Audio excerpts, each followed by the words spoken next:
Jacob Black had never trusted the Cullens.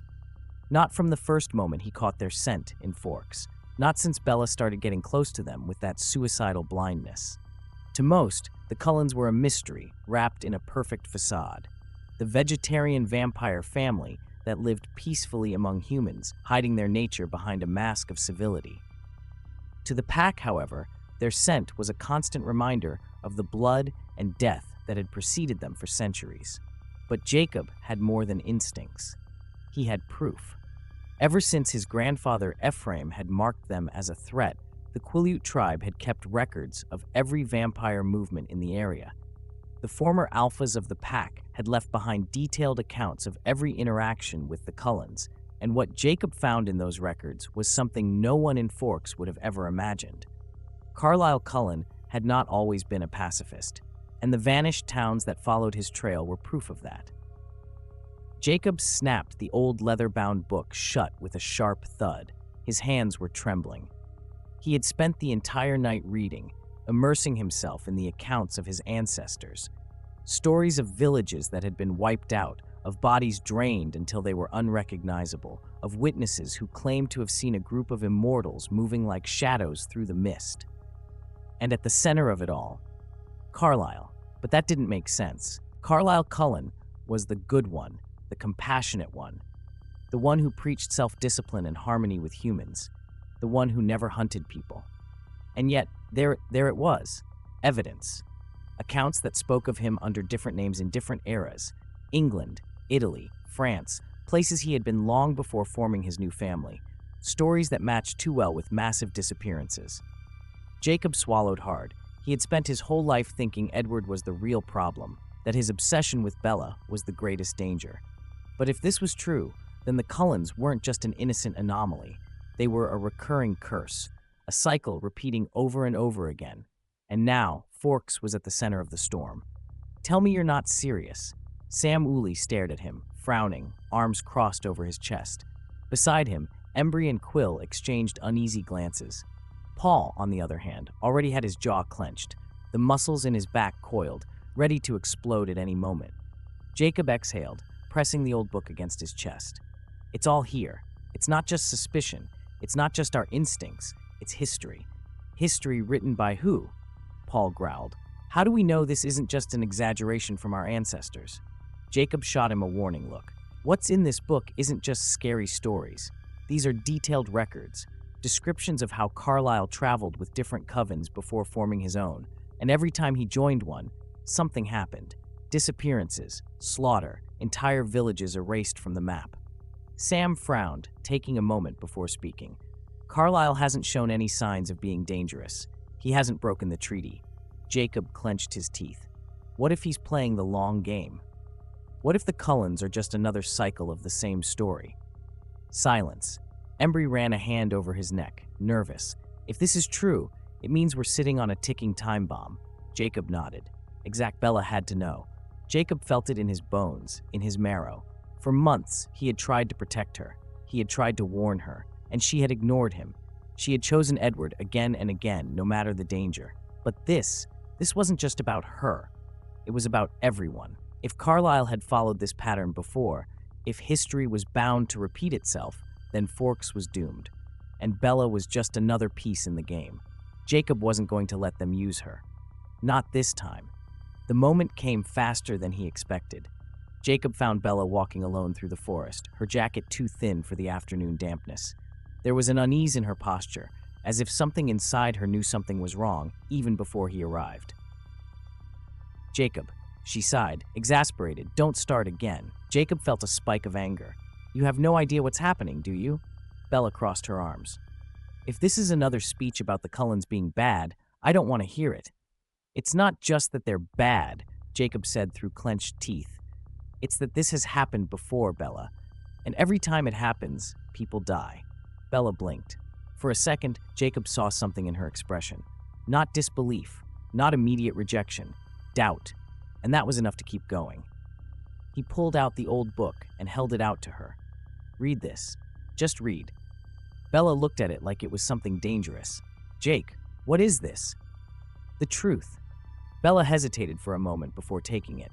Jacob held his breath as she opened the first page. He watched her eyes move across the lines of text, her frown deepen, her lips part in a shaky inhale. And then, Bella looked up, and for the first time, Jacob saw something different in her eyes. Fear. Far away, Edward froze in the middle of the Cullens' living room. Alice, who had been silent all night, suddenly gasped and grabbed her head with both hands. No, it can't be. Edward was at her side in an instant, gripping her shoulders. What did you see? Alice's eyes were unfocused, trembling with a vision she couldn't fully comprehend. Bella, Jacob, she whispered, the story, it's repeating itself. Edward felt his already cold skin turn even colder. What story? Alice took a second to answer. When she did, her voice was a whisper that cut through the air like a knife. The story we tried to bury, the book. Jacob, Bella. The past the Cullens thought they had left behind was about to return, and this time there would be no escape. The silence between Bella and Jacob stretched like a dense fog. The young woman continued to clutch the book with tense fingers, her mind trying to process what she had just read. This can't be true. Her voice trembled, but there was no longer conviction in her words. Jacob took a step forward, his dark eyes locked onto hers. It is, Bella. Do you really think the Cullens have always been this way? That Carlisle just woke up one day and decided to be a pacifist vampire? Bella pressed her lips together. Jacob took a deep breath, the wolf inside him roaring in frustration. You have to ask yourself something. Why have they never told you about Carlisle's past? Bella felt a pang of fear in her stomach. She had asked that question before, but Carlisle had always been evasive about his history before the Cullens. He mentioned his transformation, his time with the Volturi, but never gave details about the years in between. Bella swallowed hard. I need to talk to Edward. Jacob looked at her in disbelief. Talk to Edward? Bella, he's part of this. If Carlisle is at the center of this story, then Edward has been absorbing his influence for over a century. What if he can't escape it? What if he's trying to pull you in with him? Bella shook her head. No, that's not true. Edward isn't like the others. Jacob exhaled in frustration. And Carlisle wasn't either, until he was. Bella shuddered. She had to know the truth, and there was only one place to get answers. The Cullen mansion was wrapped in heavy silence when Bella arrived. It was as if the house itself could sense the storm about to break. Edward was waiting for her. He stood at the entrance, his shoulders tense, as if he already knew everything she was about to say. Jacob showed you the book. Bella froze. You knew? Edward closed his eyes for a moment before opening them again, an infinite sadness reflected in them. I always knew. Bella felt the world sink beneath her feet. Then, it's true. Edward took too long to respond. Carlisle. His voice was barely a whisper. He wasn't always the man you know now. Bella felt a chill run down her spine. How many times has this happened, Edward? How many times have the Cullens come to a place and everything has ended in disaster? Edward didn't answer right away, his hands clenched into fists. We are not the same as we were before. His voice was almost a plea. You have no idea how hard we've fought to change. Bella felt a lump in her throat. But what if you can't change? What if you're trapped in a cycle that repeats over and over again? Edward gritted his teeth. We're not. Not this time. Bella felt a weight settle in her chest. Do you really believe that? Or do you just hope so? A noise came from behind Edward. Carlisle had entered the room. His golden eyes watched her calmly, but Bella could see what lay beneath. For the first time in her life, when looking at Carlisle Cullen, she felt fear. Bella, his voice was as serene as ever. It seems you've found something interesting. Bella gripped the book tightly. Are you going to tell me it's a lie? Carlisle didn't look away. No. Bella felt the air leave her lungs. Then what are you, Carlisle? Who are you really?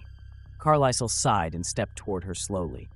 I am someone who has tried to change, but how many times have you failed? Carlisle didn't answer, and that was all the answer Bella needed. Jacob felt the tremor in the ground before he heard the footsteps. The Cullens were moving. He and the pack were waiting at the edge of the forest, ready for anything. Bella appeared first. Her skin was paler than usual, and her eyes were filled with something Jacob had never seen in her before. Understanding. Jacob stepped forward. You saw it? Bella nodded. I saw it. Jacob swallowed hard. And now what? Bella closed her eyes for a moment. When she opened them again, something was different. something determined. Now we get ready. Jacob nodded. Behind Bella, Edward appeared in the distance, watching them with a somber expression. He knew Bella would never see them the same way again, and the worst part was that deep down, he also knew Jacob had always been right. History was destined to repeat itself, but this time, Bella was at the center of it, and she was not going to be just a spectator.